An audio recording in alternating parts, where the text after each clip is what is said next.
He was a regular high school kid, and like any other kid, he went to school, he liked chocolate chip cookies, he loved to sleep in on Saturdays, and he hated his chores. He wasn't the biggest kid in his school, he wasn't the strongest kid in his school, and he wasn't even the smartest kid in his school. But if there's something that this kid was, it was the meanest kid at his school. No one knows what happened to give him such a bad guy disposition. He had a mom and dad who loved him and a cute little sister who didn't think he was always that bad. He lived in a nice neighborhood with bikes and guinea pigs and houses with flowers. But despite all of the good things in his life, he was mean to absolutely everybody. Each morning he passed through the kitchen, usually grumbling, never smiling, and most of the time looking for something to kick out of his way. Sometimes he kicked his sister's cat, sometimes he even kicked his sister, unless he caught someone looking at him. On his way to school, he usually passed a young woman walking from the bus stop. He didn't know what to think about her. She never smiled, never made eye contact. He was pretty certain she was an alien from another planet because she didn't have any hair.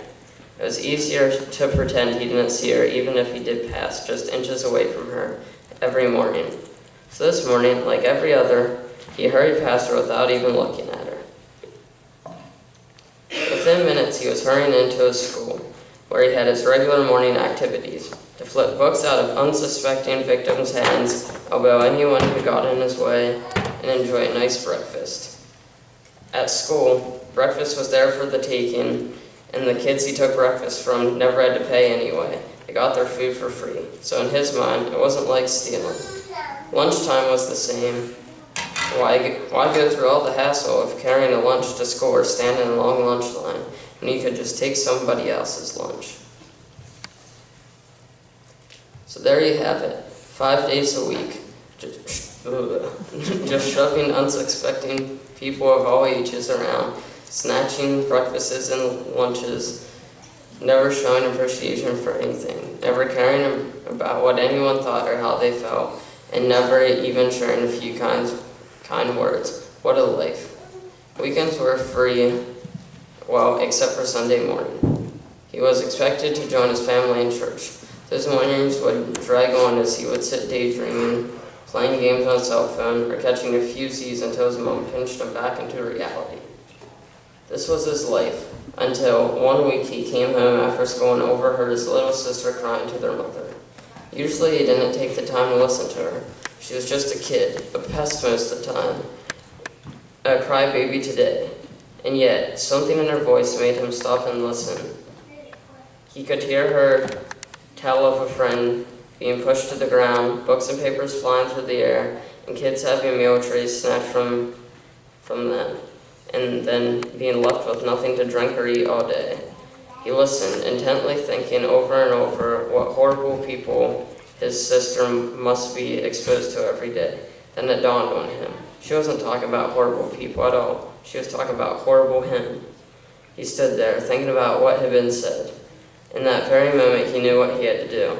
He didn't have a choice. He had to make some earth-shattering changes. So the very next morning, instead of kicking his sister's cat or his sister, he smiled at her and then leaned over and scratched the cat behind the ear. As he approached the young woman with no hair and no smile, he took a moment to look in her direction and give her a little wave. Her face brightened and she waved back. Today she seemed human, not like the alien he always thought she might be. Maybe this wasn't so bad after all. When he walked by fellow students he had only ever bullied, there was none of the usual pushing his way through the halls, and when a girl dropped her book, he actually leaned down and picked it up for her. There were no meals taken from the kids who often went hungry for the day because of him. He didn't have the urge to push anyone into the wall or to spark a nasty rumor about a classmate. When the weekend arrived, there was no grumbling over his chores around the house, and the real shock came to everyone when he entered his church Sunday morning without a cell phone in his face.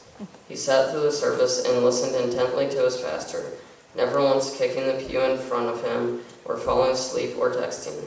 What a change. Today our skit showed a huge transformation, that a bad guy can become a nice guy, and that everyone is capable of showing some honor, love, respect, and service to others.